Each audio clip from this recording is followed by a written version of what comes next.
Anyway, my name is Donna Roush Harding, and I'm the former superintendent of the Felix Valley House State Historic Site, and I'm a member of the board of the foundation, and I am pleased to introduce our next speaker. In the dark.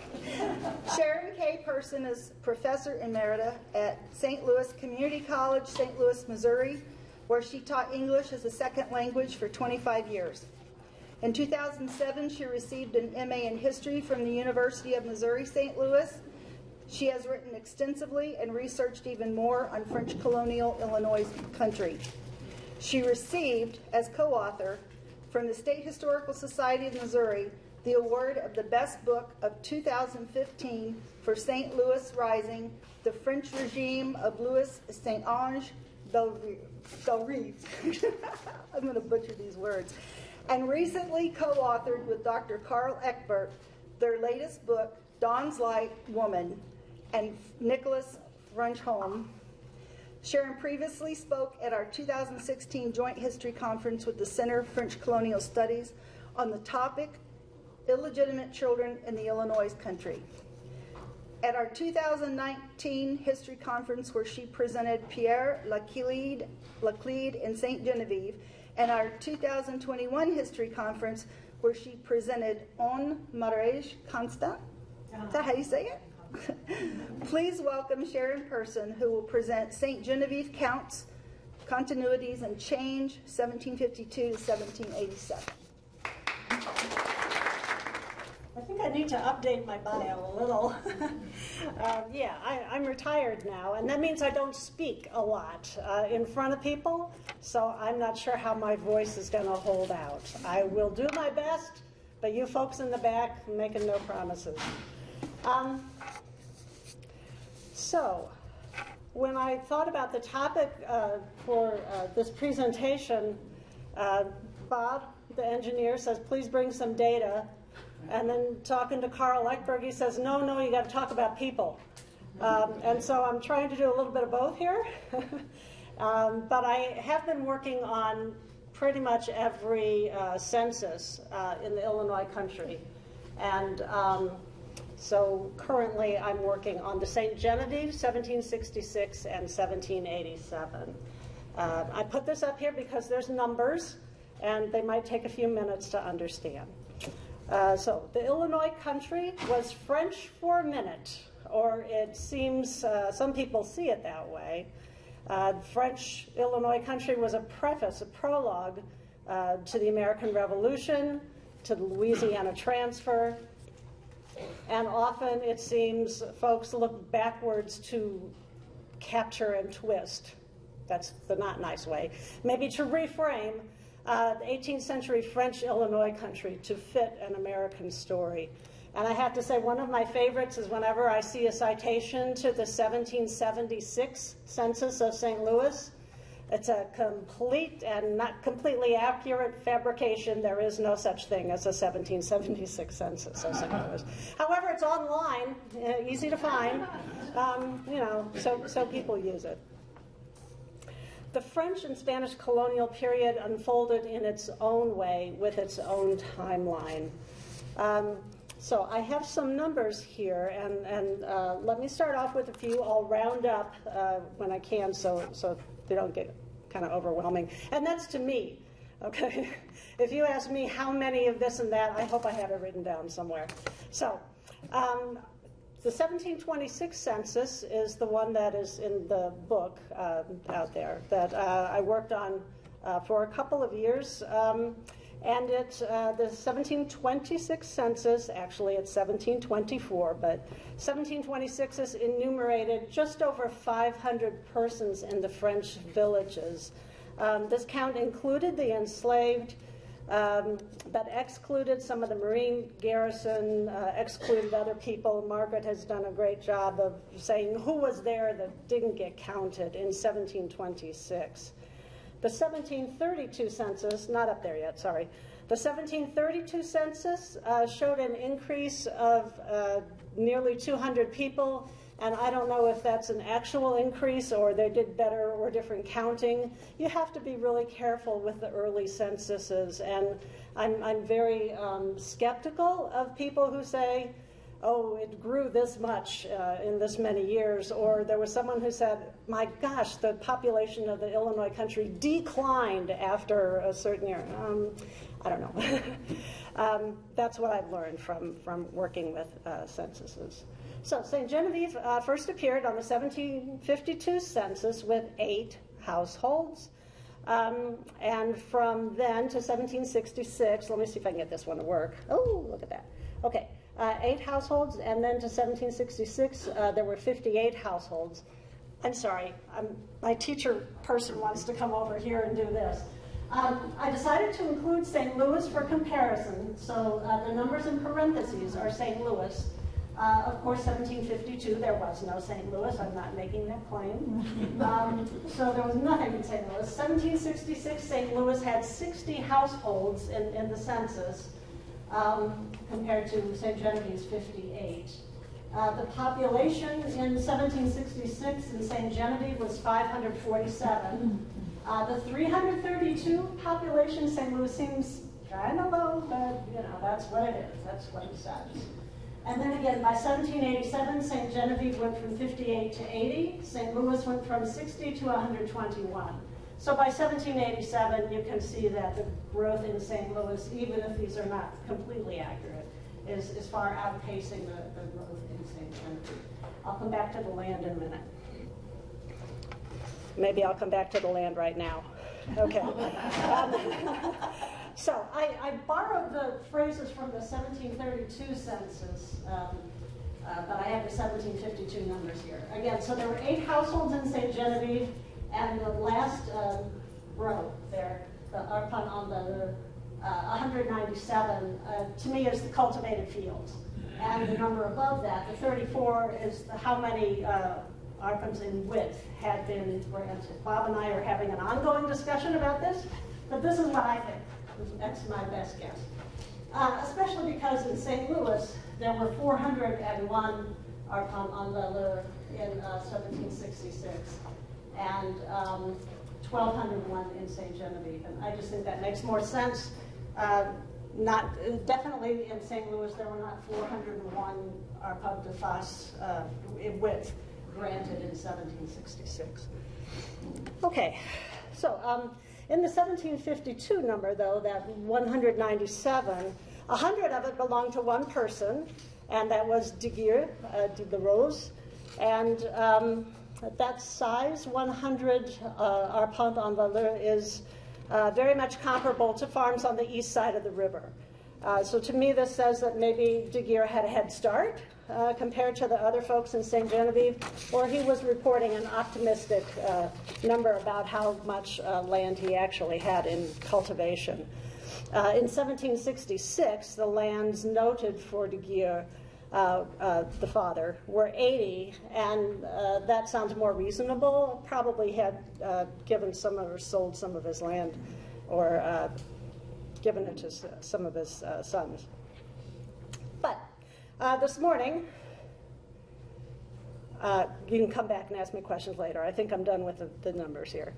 I want to take the span of years, the timeline, and the records that I've used and explore one family. And I chose the family. I'm always nervous in St. Genevieve because I do not know the things you all know about St. Genevieve.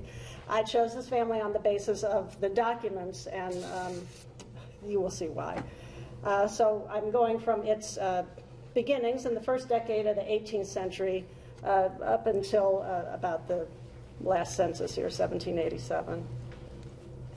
All right. Oh, okay, it's not supposed to be this color, I'm sorry. But imagine pink, okay? I want to believe that Marie-Françoise Rivard inherited the dress from her French mother in New Orleans. The dress was satin, striped, lined with taffeta, pink, with silk undergarments, stockings, fingerless gloves, and shoes.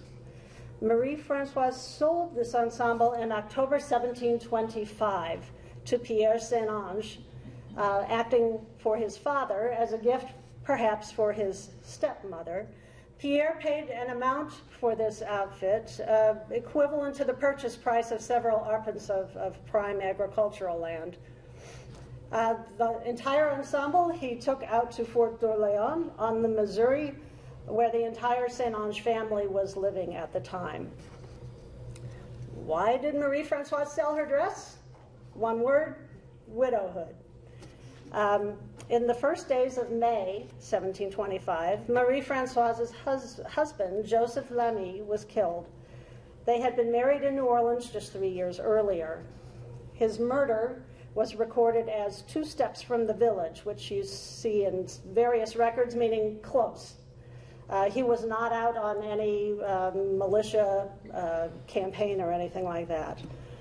He says he was killed by the enemy. At this time, 1725, it was likely the Fox Indians from the north who periodically descended to make raids in the Illinois country, taking prisoners, taking captives, Native Americans, Frenchmen, both. Marie-Françoise was left with 2 very young children, a nephew, and a mill that had fallen into serious disrepair.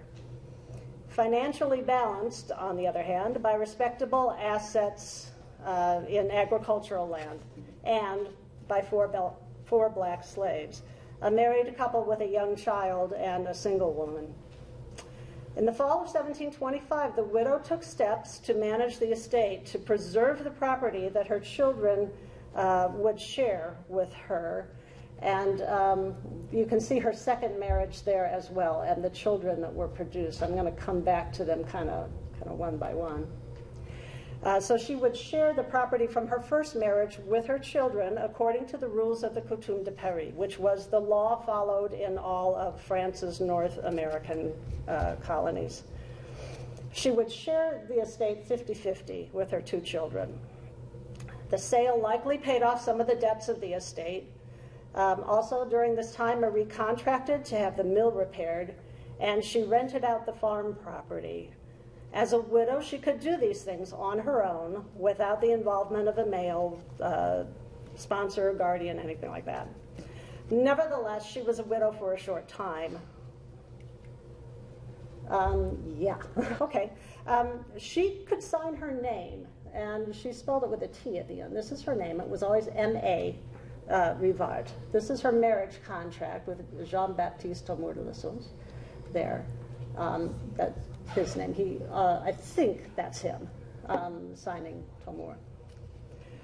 Okay, so that was February 1726. She married Canadian-born fur trader Jean-Baptiste Tomour de la Sauce, and the name has many variations. I'm going to say La Sauce. Over the years, they raised 6 sons and 1 daughter. Her background, Marie-Françoise Rivard, is beautifully representative of one aspect of the beginnings of French Louisiana. She was the daughter of a Canadian, Antoine Rivard de Levine, and Marie Briard. Antoine Rivard was described as a man above average means, part of this ragtag group of Canadians down at Mobile on the Gulf. Her mother, Marie-Françoise's mother, was Marie Briard, who arrived on the Pelican. They have rebuilt that ship. Kind of cool. The internet is so wonderful. She landed at what was called, at that time, Massacre Island, and this is a little bit later. They renamed it Ile Dauphine. In 1704 was when Marie-Françoise's mother arrived in Louisiana. The girls on the ship, the Pelican, I can't remember the number, again, that math thing. There were a number of marriageable girls on the ship. They were respectable. These were not the forced immigrants sent by the king. We'll encounter them later. Let me see. So they arrived at Mobile on August 1st, and Marie-Françoise was married on August 17th. And there may have been a few marriages before that, and there were a few marriages after. There was a child born the next year, And let me see, 3 daughters, in fact, were born between 1705 and 1708. And I think the 1705, the first was our Marie Francoise.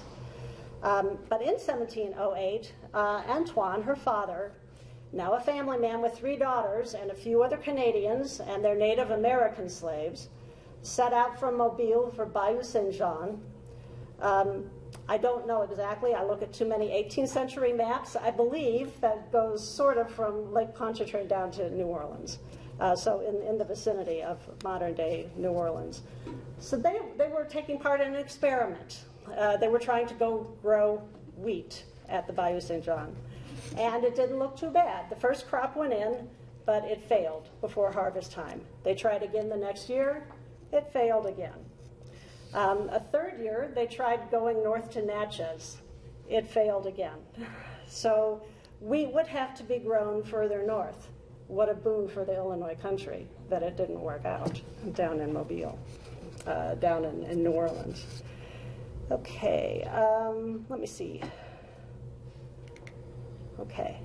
Marie Francoise Rivard's parents remained at Bayou Saint-Jean, not growing wheat, while Marie traveled upriver to the Illinois country after she married Joseph Lamy in 1722. He was already settled in the Illinois country. There she found, Marie Francoise found, or perhaps she already knew she would find, one of her mother's ship companions, Elizabeth Dehaye, or Deshays, who had married Jean Brunet de Bourbonnois in Mobile in 1704. So again, the same group on the Pelican. Bourbonnois had also participated in this failed experiment to grow wheat at Bayou Saint-Jean, and he and his wife made the trek upriver to the Illinois country by 1712, where one could obviously grow wheat. By late 1724, when the first detailed census of the Illinois country was compiled under the auspices of the Company of the Indies, in the 110 households, I believe 60 some of them reported husband and wife. In the 60-some households, again, in late 1724, there were more wives who had been born in France than any other birthplace. Okay? More of the wives it was Kaskaskia and Fort Deschartres, and the census is not divided geographically, but total in the Illinois country, more wives have been born in France. As much as the beginnings of Kaskaskia pre-1719 were made with Canadian men and Native American wives, by 1724, those pairings were the second most frequent. And women with birth places in Canada, very few of those. Marie Francoise's brother, Francois Rivard, and her sister, Genevieve, eventually would come to Kaskaskia as well. Okay, so this is the 1732 Dartaglia map. We have the Mississippi River here on the left, the little La Saline there. It shows the Kaskaskia, the lowest one here is the French Kaskaskia village. Then we have the lands of Melique, and then we have the Indian village of the Kaskaskias. They had been separated in 1719. There's no document that tells us exactly why, but it is assumed that the priests wanted to get their native converts away from the dissolute French who might end up staying in the French village. Fort Deschartres is up here at the top. A little bit above Fort Deschartres would have been the Mechigamea Indian village, and of course further north, Cahokia. Okay. I'm sorry, I'm reading this with the wrong glasses, so I'm kind of like all in and out here. Jean-Baptiste Amour de la Source was baptized in Montreal in 1696. A brother of his, Dominique Antoine René, was a priest in the Seminary of Foreign Missions and spent time in Cahokia, 1718 to 1728, it's supposed. While Joseph Lamy was alive, La Source was in partnership in the Missouri River Indian trade with somebody whose name was, guess what, Lamy de Fon. So it's very likely that Marie Francoise knew her future husband. I don't know exactly what the relation was between her first husband and his trading partner, but they likely knew each other. Okay, so when La Source and the widow Lemmy planned to marry, they needed to figure out what was his in that Indian trading partnership versus what belonged to the partnership. And they drew up a formal document. This was the time, the early 1720s, when the Coutume de Paris was taking hold, but people weren't quite sure everything they needed to do. And so they made an inventory, a list of everything that belonged to Jean-Baptiste La Source. And one of the things on the inventory was a native slave with the wonderful name of Gabriel Hazard, or Hazard. He appeared in the inventory of La Source's property. In other words, he was the property of Jean-Baptiste La Source. We don't see his name again in the records, one of those things. Of course, enslaved Americans among the Illinois were in Kaskaskia right from the beginning. Jesuit priests noted the presence of native slaves, but their targets for conversion were the Illinois themselves. In November 1719, then, the first mention of slaves appears, Indian slaves, appears in the sacramental records, and enslaved Africans as well. In 1719, that same year, that was the year that enslaved Africans arrived in larger numbers. Some Illinois residents were recorded as going down to the coast to participate in the distribution of newly arrived slaves. In 1721, for example, from the coast of Angola. Okay, 2 with 1 there. This is the 1732 census, and our family, La Source, is at the bottom. It says La Source de Savant. And I don't have a story about illegitimate children this year, sorry. But the first column says legitimate children, and there are 4. And I believe this is the 2 Lemmy children plus 2 children from the new marriage.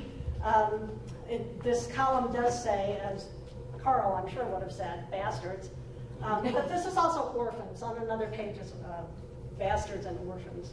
And I'm not sure who that is. I don't think that her children from the first marriage would be included here. Here's the land. Again, 4 arpents in width, but 100 in cultivation. These columns are repeated. Nothing I can do about the image.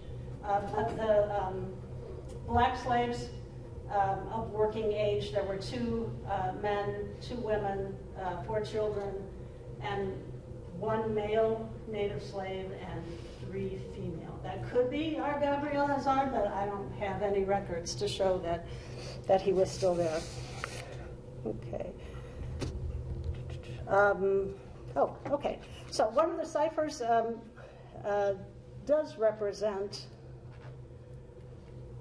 a slave, and we know her name, and we know her husband's name. And of course, it's always wonderful to take numbers on a chart and turn them into people with names. Though we don't know much about her. This is Christine, a slave of Tamur de la Source. She married Jean-Baptiste in 1729. This is actually a double marriage. I apologize for putting the whole thing up there. It's a double marriage. There were 2 slaves of Antoine Carrière, one of the largest slaveholders in Kaskaskia. And then here you can see Christine and Jean-Baptiste, slaves of, this is a little T for Tamur de la Source. And then, again, I believe that's his signature, along with Robitaille. Legas and Jean-Baptiste Cloutier. Okay. The La Source family was not among those 8 households in St. Genevieve in 1752. But in that year, I kind of don't know when that census took place either, okay? Because it was in April of that year, April and May, that the La Source family applied for land grants in St. Genevieve. And this is a copy of one of those petitions. Let me see. What's interesting about the LaSource family is that it was not what I would call a complete transplantation. It's not the case that everybody on the east side of the river picked up and moved to St. Genevieve. And it would be really interesting to figure out why. I'm pretty sure it was to their economic advantage to keep their productive fields in Kaskaskia. And remember, they had 5 sons, 6 sons, they could manage. And so I think that's why that happened. But in 1752, Jean-Baptiste LaSource, Dominique LaSource, and Joseph Lamy, brothers, that's our Joseph from the first marriage, petitioned the commandant of Fort Deschartres, Jean-Jacques McCarty, for village lots at St. Genevieve and accompanying agricultural lands. McCarty's response tells us that the engineer Saucier, I believe that was Francois, was marking lot locations in the new village. So it seems to have been a planned sort of thing.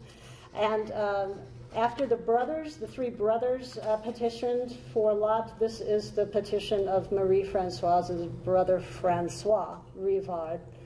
And he is asking for land next to Chipongo, who I believe was a blacksmith in the village, and accompanying land in the fields of the customary sort. So it's not terribly specific. And also Jean-Baptiste Père also had 3 arpents. So the extended family had 12, was that 1, 2, 3, 4, 5, 15 arpents in St. Genevieve lands, and I'm not sure how many village lots were in there. It's hard to tell from censuses.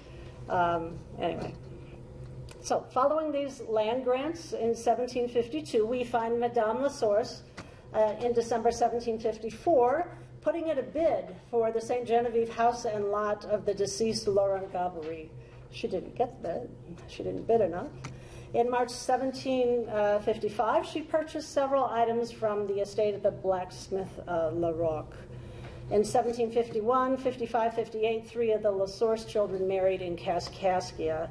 I kind of deleted a few of those slides. Okay. The French and Indian War had significant reverberations in the Illinois country.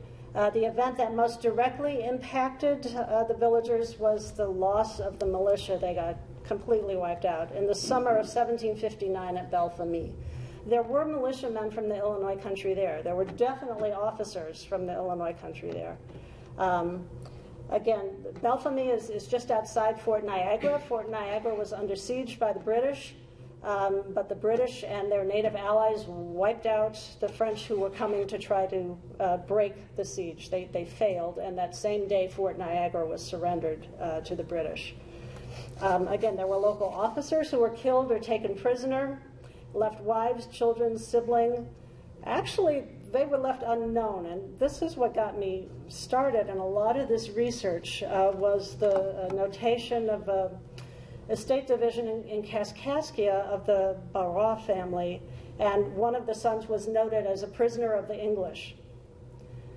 Well, he wasn't a prisoner of the English, he had died, but they did not have that information.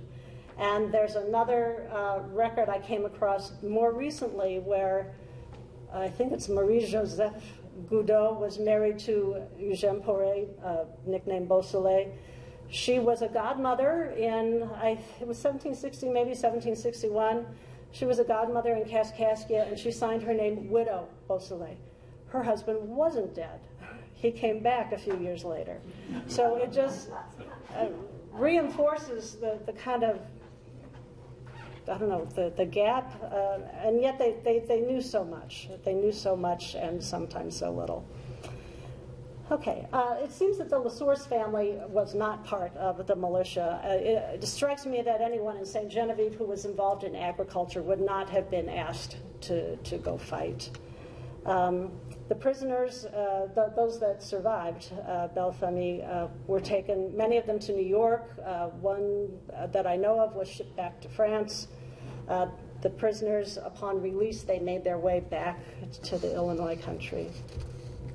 Any number of Canadians, including perhaps Louis Bolduc, abandoned the St. Lawrence River settlements. After the terror of British, they burned hundreds of houses, barns, crops in the late summer of 1759 on their way to Quebec. So Bolduc's native village was some 20 miles downriver from Quebec City. The parish church was burned, incinerated to the stone foundations. The village priest was killed and scalped. The bleached foundation stones, I am told, still remain, the foundation stones of the church. In 1760, Canadian ports were closed to ships from France. In New Orleans, the Governor General wrote letters, frantic letters, about the inability of French ships to reach New Orleans. And when Montreal was surrendered to the British in September 1760, if they didn't know it before then, surely by 1760, the Illinois country knew that this war was over. And this is kind of a pet peeve of mine, maybe. I think the year 1763 gets far too much emphasis. 1763, when the formal treaty was signed, the Illinois country folks, they knew what was going on from, the 1757 at least, at the earliest, at the latest, when some of the raids from the Illinois country went out to Virginia. I think Mac has talked about the convoy supplies. So the Illinois country had a role in the French and Indian War. And when you only look at the peace treaty of 1763, you really cannot figure that out. And one more thing about 1763. In September, the official word finally came out. Again, unofficial things happened long before that. This is the official pronouncement from the Commandant of Fort de Chartres, from Léon de Villiers to the inhabitants of Fort de Chartres, September 1763.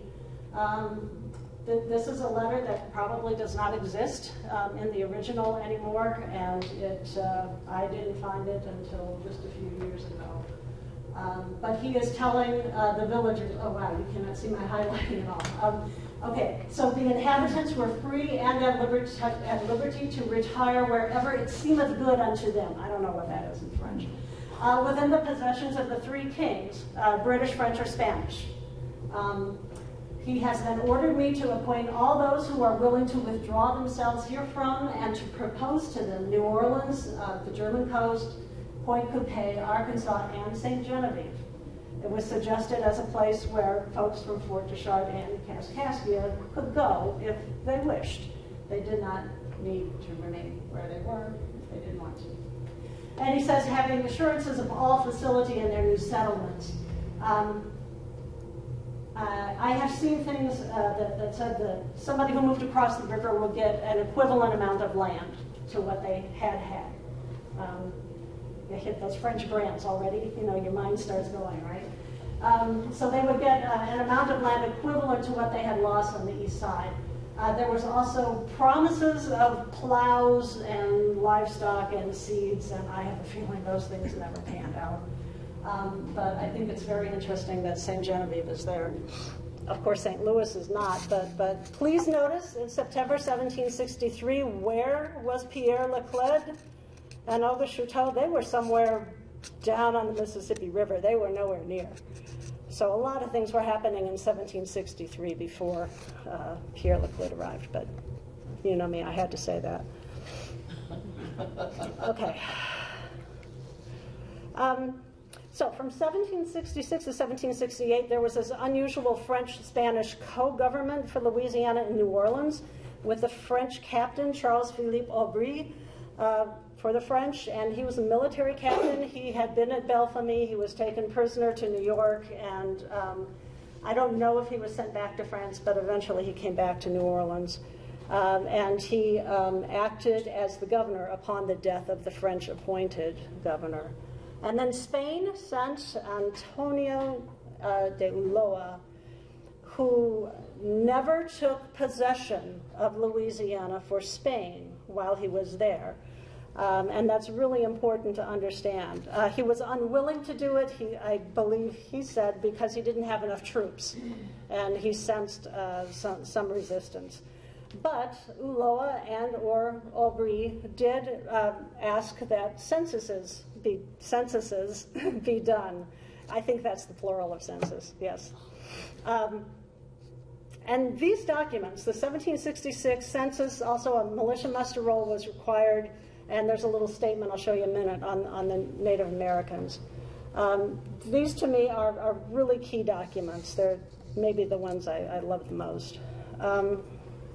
So in the census proper, the La Source family, this is St. Genevieve, the La Source family has 3 households. I did just the first one. This is Papa Jean-Baptiste La Source. The first column is for militiamen. It shows 11. That's a huge number. I mean, they had a lot of sons, right? But clearly they had some engagés, some other employees there as well. 1 wife, 5 sons, 2 daughters. Now, you know that Françoise Girardeau and Jean-Baptiste La Source only had 1 daughter. This was actually their granddaughter, Thérèse Lachapelle. Charlotte Lamy had married, died very young. I don't know when her husband died, but Thérèse married in 1768, and the marriage contract said that she was living with her grandparents in St. Genevieve. And in fact, so was her fiance, living with the La Source family in St. Genevieve. That's how those things happened, right? Antoine Morin and his cousin Antoine Morin, 2 of them. So, in addition to the census, again, is the militia muster roll. If you've ever looked at the St. Genevieve militia muster roll, at first it just freaks you out. And of course, you can't see my highlighting here. I actually have come to love this little piece of paper. I think Rocheblav, he would complain periodically that he didn't have enough paper. So maybe this was his first draft and it ended up to be the final as well. Okay, well, let me try this. Here's a La Source, was a lieutenant of the militia. That's Dominique. And the rest of the La Sources are all in line right here. Here's Baptiste La Source, Récollet, Jeannot, and Régis La Source. Those are all La Sources. This is Jean-Baptiste Jr. Jean-Baptiste Sr. would have aged out of the militia requirement at this point. He was still alive, but he would not have been asked to do militia service. The next name, Récollet, was a nickname, I believe their youngest son, Louis, was nicknamed Récollet. It is the name for the priest. I assume it was kind of ironic. I don't really know. Next is Jeannot. They had a son named Antoine, which could be Jean-Antoine. I mean, Jeannot's kind of a common nickname as well. And Régis La Source, that was actually his name. So we have that nice little bracket of the household there in the militia muster roll, again with Dominique as the lieutenant. Okay. This is the report that St. Ange, the commandant in St. Louis, made on the Illinois. I don't know what the question was, but this was his answer. It wasn't about the Osages. It was about the Illinois. Ulloa Aubry wanted to know what was the status of the Illinois nation. And he reported there was a band of Kaskaskias established at the village of St. Genevieve. 52 men, they said 52 men bearing arms, kind of to correspond with the way French counted the men of the militia. 35 women and 60 children. 1 band of Peorias established near St. Louis, 45 men, 30 women, 50 children. And signed St. Ange at the bottom. Wow, it's very green. I'm going to let you look at the Dufausset map. This is from 1767, of course, the map of Dufausset of St. Louis. Not really a map, a depiction, let's call it. Here's the village of the Peorias, kind of south of Tower Grove Park, maybe right around Arsenal, so south of St. Louis, and another group over here in Cahokia. I wish Dufausset had been sent to St. Genevieve for a couple months, you know. Wouldn't that have been lovely? Yeah. And I'm going to leave you with this image while I go on for a little bit about the St. Genevieve population in 1766, because I don't have a picture that I can show you. Let me see. So, folks who were in St. Genevieve in 1766, there were a lot who were longtime Kaskaskia residents. Let me remind you of a few that I'm sure you know. Marie Lavoisier was the wife of André de Guerre de la Rose. Her mother was Indian, her father a Canadian. She had been born in 1708 and baptized at Kaskaskia when Kaskaskia was just 5 years old, and she was there in St. Genevieve in 1766. Of course, Marie-Claire Catois, the mother-in-law of Francois Vallet, born in Paris. She arrived on the Gulf Coast, not with a group of marriageable women, but with wards of the state who were sent by order of the king to marry in Louisiana and start increasing the population, and she did her part. She married Lena Biron in 1721 at Biloxi. By 1724 in Kaskaskia, they had 2 children. I believe she moved to St. Genevieve after her son Leonard died in 1764-5. They had one of those typical arrangements where she promised a certain amount of goods to him if he would take care of her for the rest of her life. Well, he died first. And his widow was about to start a new family with a new husband, and the mother-in-law had to go. And all to St. Genevieve's benefit, right? But what is interesting, I didn't have an image of it. In the 1766 census, in that wives column, Francois Vallet has 2 wives. And after you chuckle for a minute, you think, oh, that must be his mother-in-law. She was important enough to get a cipher, the 2, but it was not 2 wives. A frequent marriage pattern in the Illinois country was young single men who migrated south from Canada to find wives among local women. Examples of Canadian men who moved first to Kaskaskia and eventually relocated to St. Genevieve. The Aubuchon brothers, Antoine and Pierre, André de Guerre about 1730 in Kaskaskia, the Aubuchons in the 1720s. As a result, a fair number of the men in St. Genevieve in 1766 were born not in Canada, but in the Illinois country, called them Illinois country Creoles. There's a younger Pierre Aubuchon, a younger de Guerre, Jacques Biron, the son of Marie-Claire Catois, any of the next generation of the source, Charles Beauvais, on the 1766 census. Sisters form the nexus, I believe, of very important networks. The Gauvreau sisters, the wife of André de Guerre, Agatha, wife of Bolduc, Marie-Louise, wife of Jean-Baptiste Lacroix. I don't mean to throw out a whole lot of names. There were the Pertuis sisters, kind of the opposite contrasting pattern. The sisters were born in Detroit, moved south to the Illinois country. They found husbands, 4 of them, and they all relocated to St. Genevieve by 1766. All this to say that to characterize St. Genevieve as a village settled by Canadian immigrants, and how many times have we read that, to me is a throwaway comment. It ignores the Canadian men who immigrated to the Illinois country in the 1720s and 30s and lived a good part of their lives there, cultivating fields, raising families. It minimizes the Illinois country women that the Canadian men married. And it isolates the Illinois country from the historical context of the French and Indian War. That's pet peeve number 2. The day after he took possession of Louisiana for Spain in August 1769, the day after, Governor General Alejandro O'Reilly sent a letter to Illinois Country Commandant Saint-Ange de Bellerive at St. Louis asking him to remain in his position. Saint-Ange by this time was in his 70s. He said, thank you, but no thank you, I would like to retire. And O'Reilly, was it O'Reilly? Or after O'Reilly. Anyway, eventually the Spanish commandant arrived the next year. And another task that Saint-Ange had was that he asked Saint-Ange to have people take the oath of allegiance. So they were taking the oath of allegiance to the King of Spain from their French commandant. It's all very interesting. So this was November 1769. 90 men, I counted the names, 90 men showed up in St. Genevieve at the government office to take the oath of allegiance, just 72 at St. Louis. And there were 3 La Source names on the list. Dominique was there. Remember, he was a lieutenant in the militia. Regis and Louis, the 3 brothers. And it seems that these are the brothers who remained in St. Genevieve.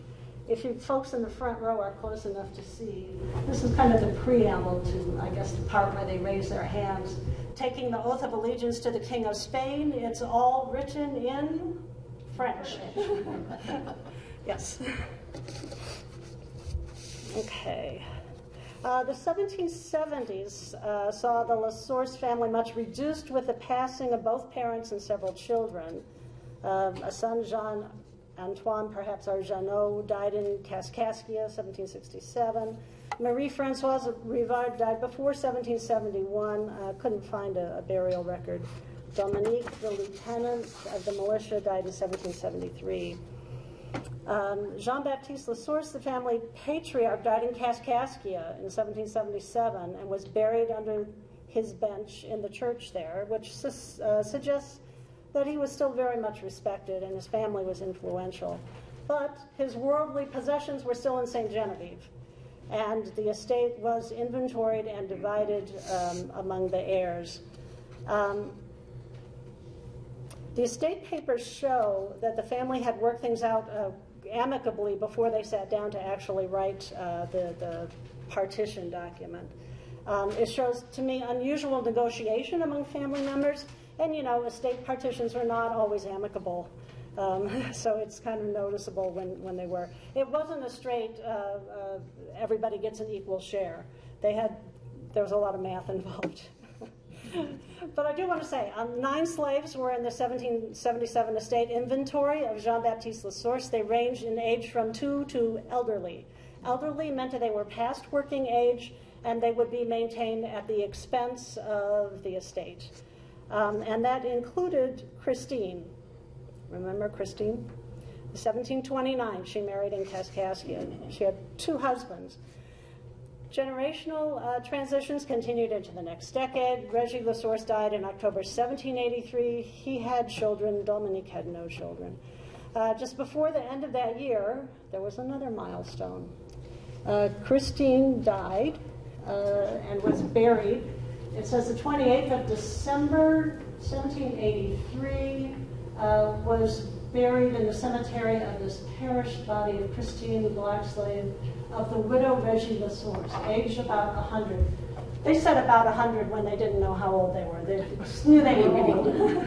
Yeah. But this comports exactly with the estate inventory, where it was Regis La Source's family who was charged with taking Christine, taking care of her. Signed by Chibot. I love it when things like that come together. And I have to say, clearly, she spent all of her adult life as a slave. She was never freed. But it wasn't until you get to about this time, about 1783, you start to see the English phrase, slave for life. And when you see that, it's in English, it's shocking to the system. It was to me. So even though I know that Christine was a slave for her life, that was not part of her name, as it seemed to be for some of the slaves who were brought to St. Genevieve for sale. Louis La Source, I am skipping a little bit here. I'm going to leave you with the map we have. Louis La Source, the one who had the nickname Recollet, died in 1788. He was a widower, married less than a decade, left just 1 child. She was 12 years old and inherited a very nice estate. Her mother was Marie La Course. Her father was Louis La Source. The La Source and La Course, you've got to straighten them out before you can, take 2 steps into St. Genevieve. So the daughter was 12, and her guardians, aunts, cousins stepped in immediately with some urgency to manage her inheritance. And you can see that the same legal customs that had provided her grandparents with some predictability in their lives, maybe not security, were still very much in operation. That's one of my continuities there. In 1766, St. Genevieve was still essentially French. You can see it in the names, you can see it in the records. Estate inventory papers suggest that for many families, though, the circle of acquaintances was rather small. And emerging in 1787, continuing to the end of the 18th century, I think Carl Ekberg's book on St. Genevieve does the end of the century very well. So I'm stopping around 1787, 88.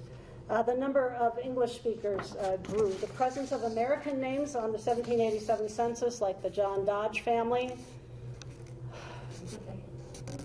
I'm sure they spoke French, but again, this was a Spanish census, and so all the names were kind of, transformed into something Spanish. But you can see the American names coming, and again, more of the slave sales increasing in the 1780s with Americans from North Carolina, from Kentucky, coming to sell slaves at St. Genevieve. Very much a sign of change. So the LaSource family was founded in 1726 in Kaskaskia, brought together the extremes of the French North American possessions of New Orleans and Canada, and kind of met here in the middle. The family stayed for some decades on the east side of the river, but then they put down roots in St. Genevieve in the 1750s and carried on with a new generation. The generations followed the French legal customs, the sacred Roman Catholic rituals, and the abiding consistency came above all from families protecting and furthering their generational interests. Thank you.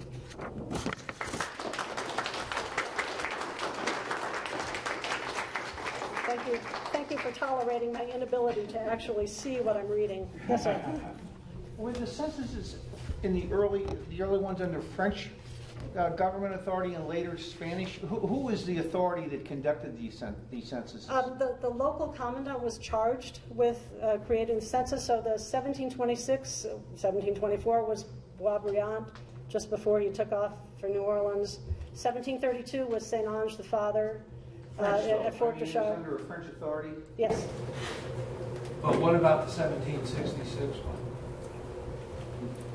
one? You're talking to me. I'm going to say everything was French. The Spanish authority was very nominal at that point. That was the time of Ulloa. And remember, he did not take possession of Louisiana for Spain. When they did that census, were they also doing the east side of the river? No. So it was a Spanish governmental process, but it was conducted by French and Indian. And it's frustrating that there's nothing really comparable that the British did on the other side of the river that would have been very helpful. There are lists of names here and there, but it's helpful to know some of the other details that we see in these. Yes, ma'am. You said Christine was buried in the parish cemetery. Is that the same as Memorial Cemetery? Where are my Memorial Cemetery people? I don't know when it was. Oh. What year was it? The question is, what was she buried at the Memorial Cemetery that we know? There's a transition time. Mm-hmm. Book B starts 1787 with some burials, we think, at the Farks of the Gabarese. But it wasn't until, I think, 1789 that the priest blessed the new cemetery. Right. So you're seeing burials in both, because it, like it says, intimated in the cemetery of the parish, which is still down in the old town. Right. And we even saw Francois Leclerc died and was buried in the old town and got moved his remains. So by 1790, they're pretty much, well, the church didn't move till 1794. So you've got the cemeteries in the old town, cemeteries in the new town at the same time. We wish people had written things more explicitly. I'm going through the same thing in St. Louis, somebody who died in 1830. Well, 1828, they stopped the burials at the old cathedral. So somebody died in 1830, where were they buried? Calvary was not yet open. So it's difficult to say, but there, again, are notations that say buried at the Forks or the Petite Côte, The other problem is they'll say, like in a deed, habitant of this post, Yeah. Does that mean St. Genevieve Old Town, or does it just mean the general area? Because that transitional period from 1785 to 1794, Yeah. you got people going both ways. Yeah. It's tough. Right. Inconclusive. Yes, ma'am. Did you know son, the one that went by the name Yes. J.A., you know, do they have a baptismal record for him? Or could that possibly be one of Teresa, was it Teresa LaChapelle? Some relation to her, because LaChapelle is the D name for the Jeannot. So I didn't know how that was. Oh, that's a possibility. An in-law or Don't something like remember. Yeah, cousin. I don't know. Well, okay then, I'll just go on with the front. That's the other thing they did with the nicknames. I know. I think they did it just to confuse future people. Because sometimes it's in one name and sometimes. And the reason I want to leave it that way is that Antoine, their son, died in Kaskaskia in 1767, and it said he was 20 years old. Well, if he was 20 years old, that means his mother gave birth around age 40, and I just don't want to contemplate that. You know, maybe even later. I mean, 20 had to be rounded again. Yeah, I know. And the fact that we don't have baptismal records. I was just curious because it struck me as soon as you showed that name, I went, Yeah. but. Well, and even Louis Recollet, when he married, it's like, wasn't he like substantially over 25 when he married? So, again, when you don't have the baptismal records, it's difficult. Thank you all for sticking with me on that little journey. I know.